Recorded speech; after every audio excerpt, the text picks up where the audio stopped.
যে আসলে এই উদ্যোগটা আসলে আপনার কি জন্য এবং এবং সাধারণ আপনার জনগণের কি উপকার হবে আপনার?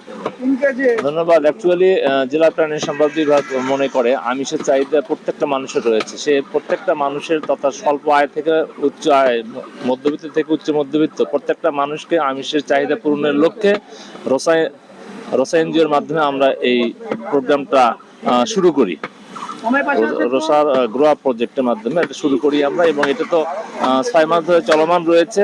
এবং সবচেয়ে ইন্টারেস্টিং বিষয় হচ্ছে যে এটা মাত্র 600 টাকা, বাংলাদেশের কোথাও কিন্তু 600 টাকা কেজি দরে গরুর মাংস পাওয়া যায় না, এবং এখানে সেই 600 টাকা কেজি দরে গরুর মাংসের ব্যবস্থাটা করেছি আমরা। এবং আপনি যতটুকু ইচ্ছে 250 গ্রাম থেকে শুরু করে আপনি 3 কেজি পর্যন্ত মাংস এখানে নিতে পারবেন।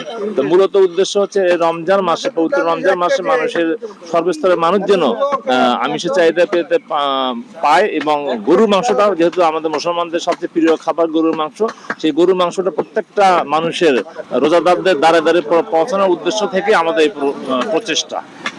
আশা করি এই প্রচেষ্টা আমাদের কন্টিনিউ থাকবে, এবং নট অনলি রমজানের পরেও এই প্রচেষ্টা এবং এই প্রজেক্টটা কন্টিনিউ হবে বলে আমাদের সঙ্গে কথা হয়েছে, এবং সেইভাবে আমরা কার্যক্রম চালিয়ে যাচ্ছি।